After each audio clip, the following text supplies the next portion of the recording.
Europeans want to follow. What say you about that, Ambassador Rojas? Well, first of all, I want to commend Charlon because the best way in a debate like that is to throw a lot of data where my data does not really match yours. So, you know, the great question. But I'm very happy the papers that you have and the amounts to also share with my headquarters and come back to you. But what it matters, I think now you referred to another model that perhaps it is successful and this is what the EU should be doing, but the US Inflation Reduction Act actually is a massive subsidy. And this is exactly what China does also. It subsidizes its manufacturing industry massively and then dumps into the world subsidized cheap products. And there is a difference with very questionable environmental laws. So I don't think that you can call a subsidy policy, which is distorting trade, as the best alternative. For us, what we want to achieve is not that we are going to put any tariffs or protectionism, or for that sake that if they want to relocate from EU to Malaysia or any developing country, that they would have to go somewhere where the laws are less stringent. We want that our European champions, that they relocate, they come here to Malaysia and they do not export pollution. They are green from day one. They use renewables, they use hydrogen, they use whatever it is available in order to achieve that. And we do not want, and I am categorical about that, and this is also about SIBA, we do not want to impose any tax. That's why we have the transition period, and I have offered to the government officially, not once, many times, to get this technical assistance, because the government here in Malaysia, like everywhere in the world, is thinking how to achieve net zero, how to decarbonize, how to generate income to move to cleaner technologies. Because this is not going to come just like that, or with voluntary schemes that some people want, and then there's no mechanism to control them. So all of that is what it appears as flow to you. I think it is a way that it is a correct way through engagement. I take your point, and we should have been, and that I totally agree, including on EUDR and palm oil, we should have been more proactive, communicating properly and engaging in earlier stage. We have public consultation mechanisms, but I'm not going to come to that. Nobody is look at them until it is the end product. But we should have done this better. I totally take this point, and I think we feel it everywhere, and the EU has rushed a little bit into all these debates. But the intentions are very good, and also we are walking the talk, meaning, I said to you, we are the biggest contributors to climate financing, 23 billion euros. That's not minimal for developing countries in 2023, but what we want to do is, for here in Malaysia, it is to come up with possibilities that either you align or you have your own legislation and SIBA on any other measure like UDR that we are in the process of resolution, that we have to have any negative effect into any recipient country. There are obviously big gaps in numbers. Yeah? I'm not too sure whether they can be resolved here between two debaters. Obviously, we're using different approaches in massaging those numbers. By the way, interesting, Ambassador Rojas, I mean, you alluded to US having a model which is similar to that of China, which is subsidies to support industry, and from what I can infer, you're saying that the European model is superior to the one being used by the US and China. Anyway, that's a very interesting observation. Over to you, Charlon, to rebut some of those assertions by the ambassador. Thank you, Dr. Sri. I hope the good ambassador is not trying to give the impression that the European Union doesn't employ subsidies, because then we can get into agriculture and the common agricultural policy. But let's stick to climate and green energy, because Germany is also providing billions of subsidies, right, for high energy costs, 28 billion euros And it's providing a further 4 billion euros to help manage carbon price fluctuations on the ETS. And these are monies that your trade competitors, countries like ours, can't access. Right? CBAM appears, you're trying to say that CBAM is fair because it compensates the free allowance with corresponding CBAM charge. But then there's subsidies that the European companies get access to that their competitors can't get access to. So the fairness goes out the window. Yes, the US uses subsidies. Yes, China uses subsidies. That's industrial policy. The WTO actually allows subsidies to be used in certain areas. That's by design, right? The EU has been one of the biggest proponents of encouraging countries like Malaysia to embrace free trade and join the WTO. There's certain kinds of subsidies that can't be used, but there's certain types of subsidies which are effectively kosher or halal, right? You can subsidize R&D, you can subsidize innovation. So why did you not choose to do that instead of punishing your trade partners? And the worst thing is that some of the poorest countries in the world, least developed countries, which the European Parliament called upon the Commission to exempt from CBAM, in the final regulation were not exempt. So you're taking money from the poorest countries. You may be the biggest donor of climate finance, thank you very much, but levels remain far too low. And if you take money from a poor company, the company has to stump up the cash flow in order to buy the carbon allowances in advance. Right? This is a big problem for small businesses who want to internationalize. And then I read the propositions from the EU that you propose to return people's own money back to them in the form of climate finance. This is wrong. This is washing it. Right? So this would be tantamount to double counting climate finance. Climate finance needs to scale up dramatically. We're supposed to hit a 100 billion target of climate finance flowing from developed countries to developing countries, but we never really met the target. The latest figures by the OECD aren't really credible. Now we need to scale from 100 billion to 2 to 3 trillion per year. Eventually, we need to get to about 10 trillion for transition. Transition is terribly expensive. Malaysia's energy transition alone is supposed to cost 1.2 trillion ringgit minimum.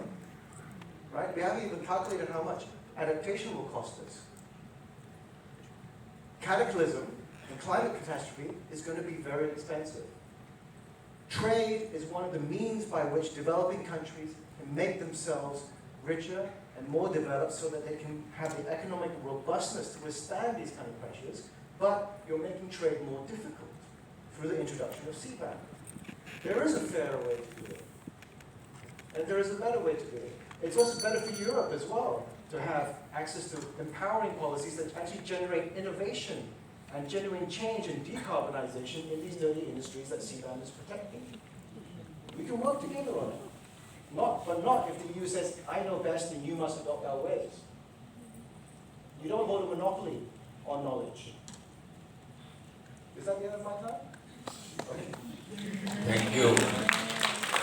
It's been so exciting. I'm not too sure whether that was the end of the first round or the second round. That was the Muhammad Ali Joe Baghdad. A very harsh fight I can see coming up. I think that was the end of the second round, right? Yeah. We're ready for Q&A. So next will be question and answer from the floor, and there will be 2 more sessions after that, which is a summary by the 2 debaters and a quick summary from me. Over to you. Okay. Question time.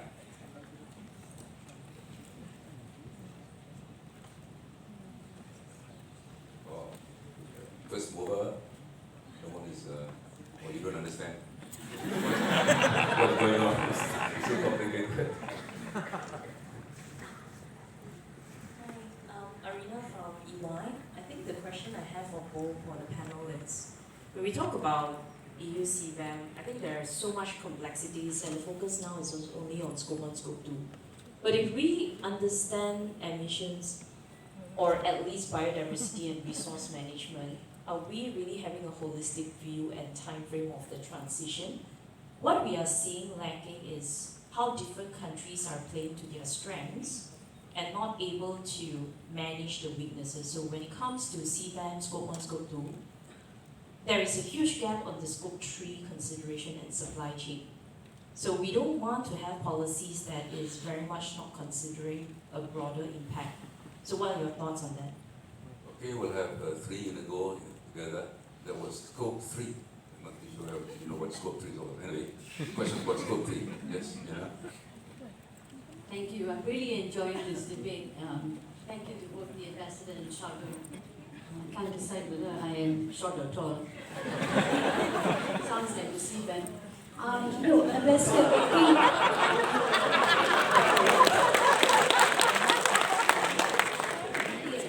I think the point is, I think your point we understand is basically that you're trying to address a problem.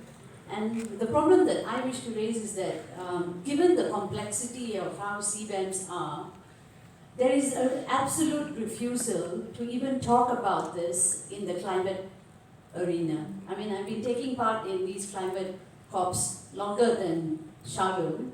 Shardul started early, but I started late, but I continue to be there.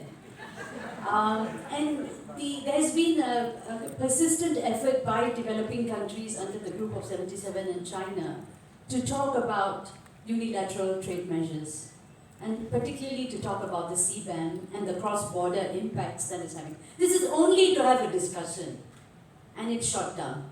They don't want to discuss it. They say, this is nothing, we can't talk about it. So you can't have that discussion at all. And then in the WTO, there's also a problem. You can't have a discussion there. And I think the point that I agree with Xiaolong is that once it's a process issue, the process issue itself is that we're just being shoved down the throats and say you have to take it or you leave it, we'll give you some technical assistance, 2 years for you to comply. But I think the point here is that this is about collaboration, this is about a world that is trying to move away from what is really very hard in Your terms question? of, Mina? yes, coming to the question, lower carbon emissions. The point I want to ask is really, couldn't there be a situation where instead of CBAMs there is real collaboration rather than, and there is this, what do you think of this Article 3.5 of the Framework Convention, which says that you cannot use trade measures under the guise of climate action, but which are actually protectionist. That's what the Article 3.5 says. How do you comply with that? Okay, thank you. Article 3.5, collaboration. The first one is about scope 3. Final one, first one, Q&A. Hello, Leslie. Hi, good afternoon, everyone. My name is Jasin from Bernard Business Consulting. So my question is more on the technicalities on the reporting requirements. So according to the specific embedded emissions, how to calculate that, it's quite different from the usual or the common that people are already using, such as the product carbon footprint. And since there's already an ISO standard to measure product carbon footprint, and EU is coming out with their own standard, and companies have to do 2, 3, and maybe more reporting for the same, I would say, the same purpose to measure the climate impact of the product. So my question is how EU can change or adapt their regulation to fit the global practices that has been around. Thank you. Thank you. I got Xiaolong to respond and Ambassador to rebut. Let's reverse your role. Xiaolong, you go first. Thank Ambassador. you. So, Why you go first? yes, I want to start with a comment. I would categorically refute that the European Union is using trade protectionism in any form whatsoever for climate purposes. I want to be on record on that. Categorically refute. All our measures that we take are WTO compatible. And besides that, this is not what it matters, it's a fact. Not only we are number one climate financing, that you said that maybe it's not enough because we have not reached 100 billion, but that's also the problem of others that they need to contribute. But it is also an issue of how we are able to assist the developing countries around the world. We are the number one development assistance donor in the world. And all our actions in all developing countries, they have very strong, the strongest sustainability, green, gender components that you will find. Otherwise, there's no financing of any product. So the help is massive. For developing countries, since we talk about them, we have the general system of preferences, which allow the duty-free, tariff-free entry to the EU. Everything but arms for the smaller economies like Laos, PDR, and others. So you know, we are many things to blame, especially historically, but I take a lot of pride of what the European Union is doing, only the European Union and nobody else in that regard. So we align all the tool of policies that we have towards a common goal. Then it is how we achieve, because this is what I think what is at stake. You argue that our mechanism, especially the CBAM, is discriminatory. CBAM is only one part of the component, but all we acknowledge that it is a climate emergency. We strongly believe that we are trailblazers, and when you're a trailblazer in something, maybe there are elements that they don't like, but I can assure everybody in the audience that everything that it is debated, also today, all the points that you make, we will relay back to headquarters and we will ensure that all these are taken into account, so that nothing is perfect, but we need to act. And the European Union is the first one to act, and we saw it also when the value chains have been into danger, when we saw the impact of COVID. Let's not forget that we have also wars and the impact of these wars that are happening. So many things are happening in the world, but the climate emergency stays. So we definitely want to partner, not antagonize, and not to have any problem, especially with a country like Malaysia that could be, and it is already a leader in the green transition and decarbonization, because we have exactly the same goals. Talking about treaties and best ways, I would argue that subsidies, except the ones that of course are authorized at the WTO, this is not the way to go. The way to go, and all these elements that we discuss, including CBAM or palm oil, they can be dealt in a trade treaty, which protects all industries involved in this regard to move ahead. So here in ASEAN, we have with Vietnam and Singapore. We are negotiating with Indonesia, later stage with Thailand and the Philippines. Hopefully we will start negotiating very shortly with Malaysia as well. We will be able, all these issues that derivative of perceived protectionism, to address them once and for all. And that, I think this is to our benefit and mutual benefit. Just very, very quickly to say about the questions from the audience on the broader impact and the real contribution and the Article 3.5. But of course, it has to be a holistic approach. So I honestly think, because here is not, I feel that I have to defend the EU, although this is my job. I have to respond to what we need to be doing together. So obviously, the broader impact is what we want. The social impact is what it matters the most. And I think every government takes this into account. Because how you can mitigate if people are staying outside. We are talking now with the Malaysian government about Tibet. Everywhere, in all action, to include it. So nobody is left behind and everybody is included. And then, obviously, again, I don't claim here that CBAM or any UDR or any other measure is perfect. The clock is ticking, yes, but any imperfections, they are dealt with, we communicate and we try to address them. So at least you have, I hope, to recognize that this is a genuine and 100% honest approach. We are here in UDR, we put in the past 4 years tremendous effort, and we have reached it. I'm pretty sure in CBAM is much easier, because especially in a country like Malaysia, it concerns only 3.4% of your exports to the EU. Maybe 3.4 too much. It doesn't mean because it's negligible that it does not have to be addressed. But I'm sure it has to be addressed, and also the 6 areas that we cover under CBAM are the big polluters and the big boys, or the big guys, or the big ladies, or you name them as you wish. They are leaders, and they can afford a carbon pricing.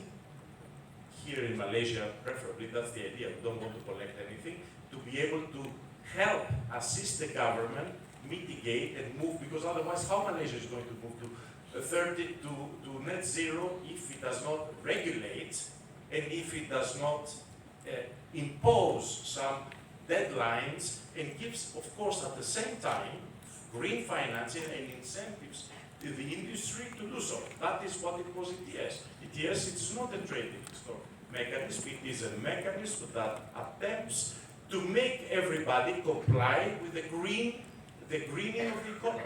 And we believe it has been very successful because the EU has dramatically, in the past 20 years, reduced its carbon emissions compared to 1990. So with that, I want to say also that my team, I mean, we are very proud to sponsor this event because through these types of events, we understand all the nuances and even better and very legitimate comments that have been said. And Xiaolong, you are a leader on that. I mean, this is really, you bombarded me, but rightly so in many aspects. Some that were unfair, but this is not a session that I come here to pretend that, oh, we know the know-how, we point the finger. This is a session that we said, we took this initiative, but we want to bring everybody on board, and the aim is that after this debate, we will report back. All my team is here taking notes back, and we'll try to have a very good solution as a follow-up, so as there will be zero discrimination when it comes to EU-led policies and regulation that we strongly believe are environmental and not trade protection. Thank you. Over to you, Xiaolong. Thank you, Dr. Sri.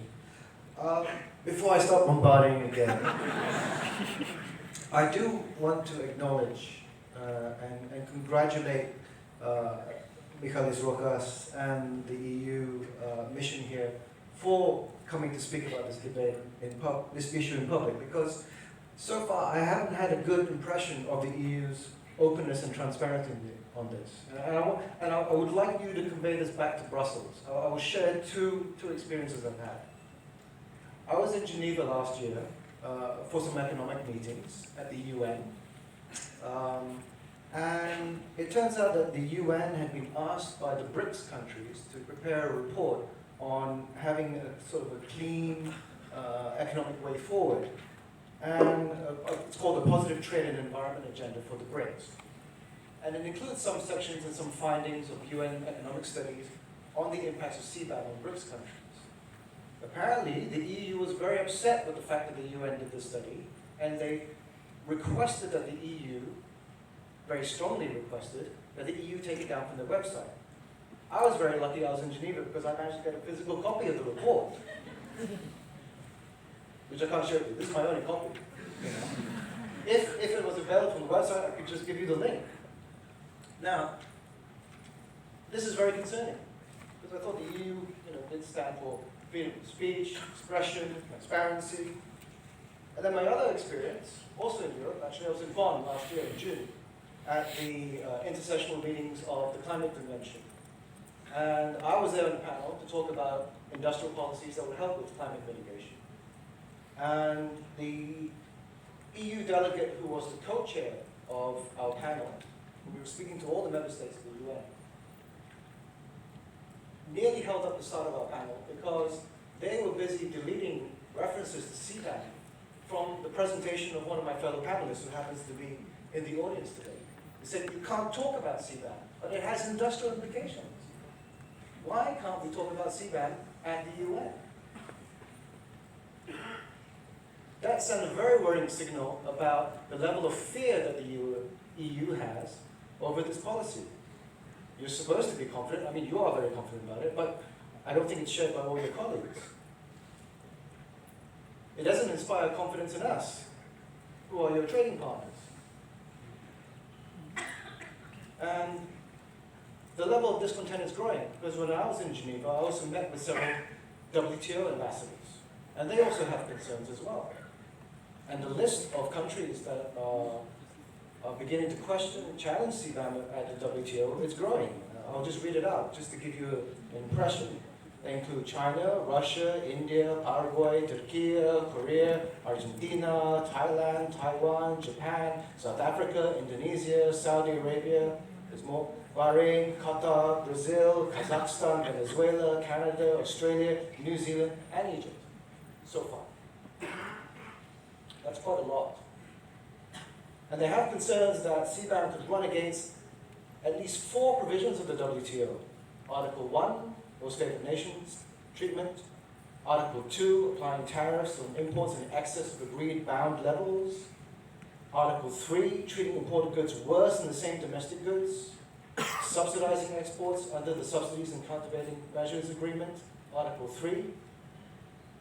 Now, the average tariff rate for developed countries is very low for industrial tariffs, 2 to 3%.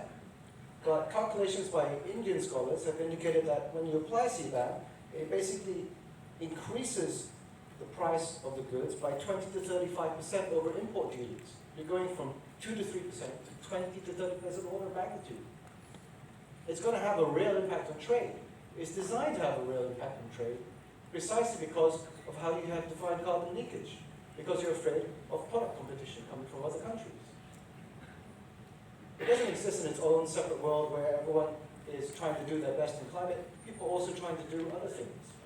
And you say the big boys here can also handle change. Well, why can't the big boys in Europe handle change? Why can't European steel do more to innovate to reduce its carbon emissions? There are solutions available, not just from Malaysia, but also from elsewhere. A lot depends on how you go about it.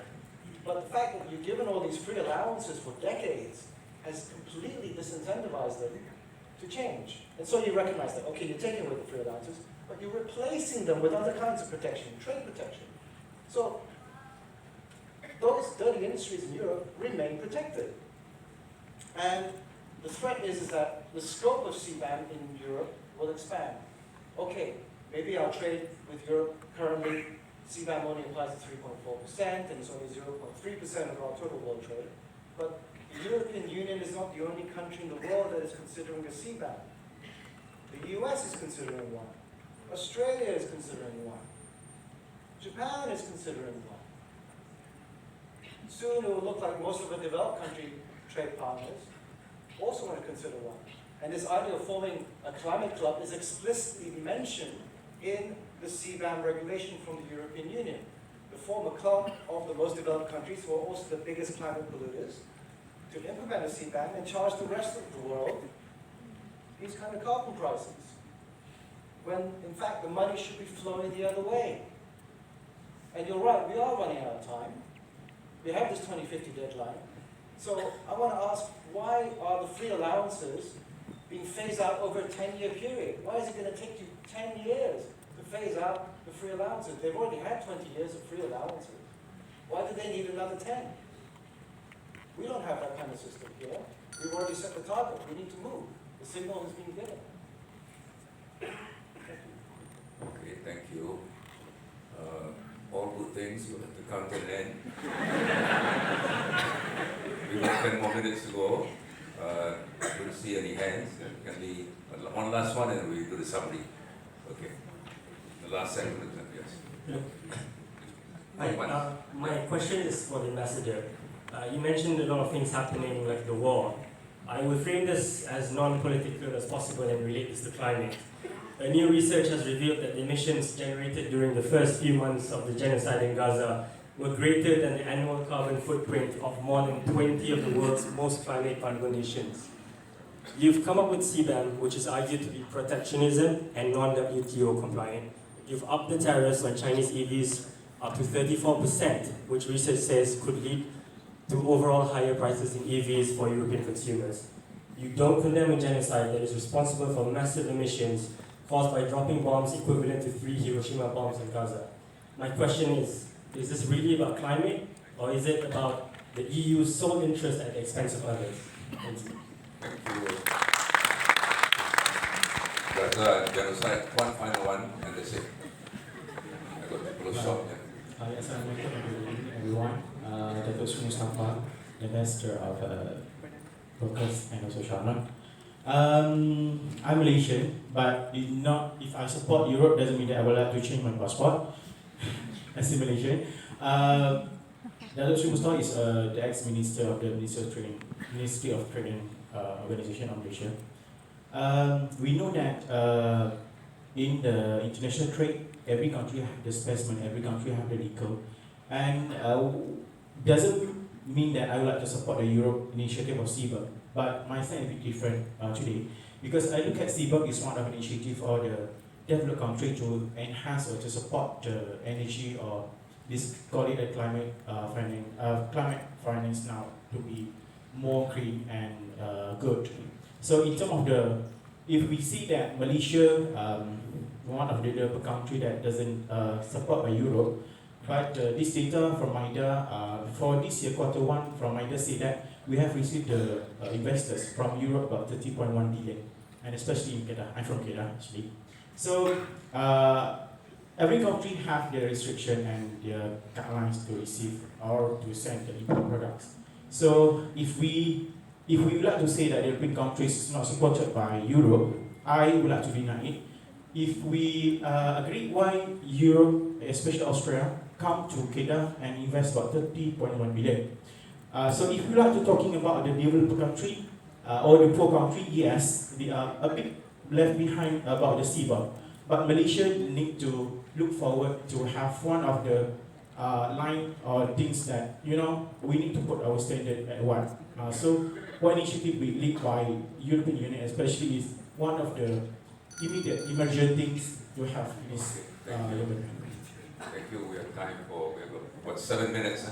So I'm going to give 3 minutes each to our debaters to do a wrap up, and I'll do a quick summary. Who's going to go first? Go first. Summary, 3 minutes. We need to reply also to the questions. Yeah, quickly.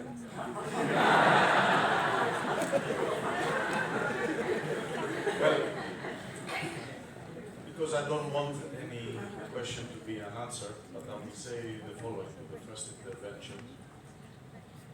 What is happening in Gaza is beyond unacceptable, and the EU and the European Union High Representative has said that many times. It is horrendous and it must stop. I don't want to make any link to climate change and carbon and pollution, because unfortunately, besides the bombardment of Gaza, we have a bombardment that goes for 2.5 years by the UN Security Council member, Russia, against Ukraine. So we can think and take into account this environmental disaster as well, not to talk also about the civilian disaster. On the WTO, one answer, all our partners, because they seem a lot that they are not unhappy, of course they can challenge at WTO the European environmental measures. Malaysia did so, not about the UDR or CBAM, it did it about RED II. The panel took very long. And this is what is also the EU, but also Malaysia. It talks a million about the way forward. The panel came out and we said both we will comply. So this is for whatever future challenge there may be, and I think the European Union takes this very much to heart, and for that there's no doubt, because as you know there has been no appeal for that. So, you spoke about Kedah and the investment about ATS, and well, we are number one in FDI stocks, foreign direct investment in Malaysia. Our companies, even in the absence of FTA, they love Malaysia because it is an advanced economy, it trades openly, it's a democracy, it respects the rule of law, it speaks English, it helps. It has skilled labor and has very good infrastructure. So can you imagine how we could do better if we had also a free trade agreement? And I mean that when I say that all these disputes about CBAM, palm oil, or anything else that it counts, when you have consolidated treaties, this is the best way to protect bilaterally, because we know very well that unfortunately the multilateral system not only is under attack, but it doesn't work.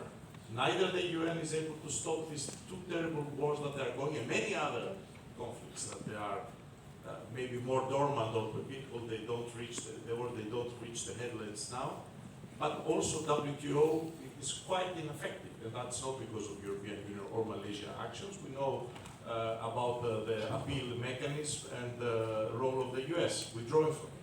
So this is just to answer to that. But I really do want to finish in a positive, because you might have felt here that it's part of the Olympic Games and you are seeing a game of boxing and somebody has to go knockout.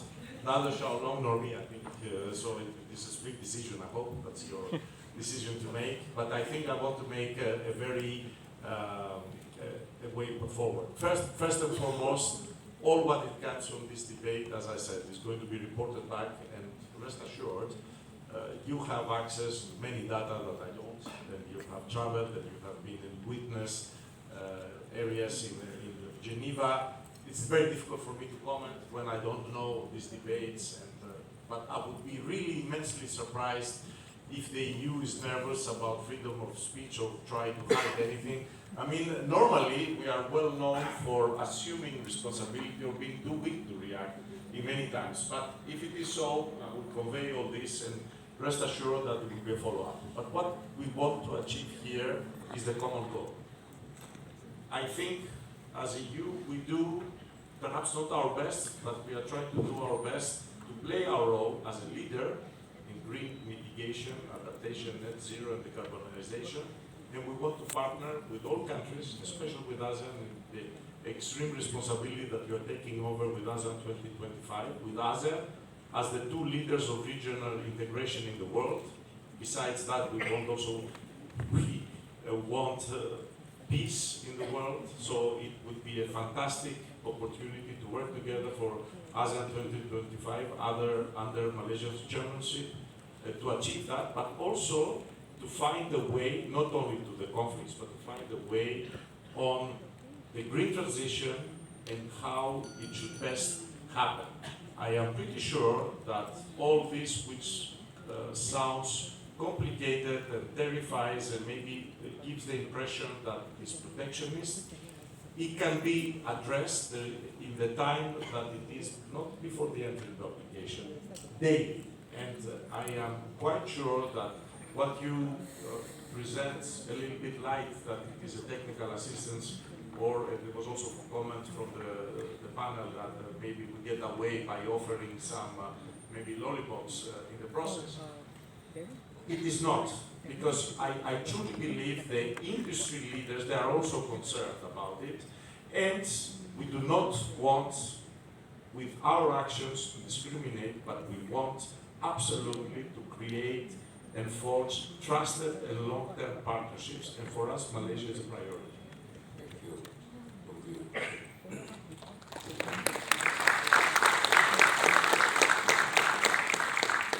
Thank you, Dr. Street. So this is our final wrapping up.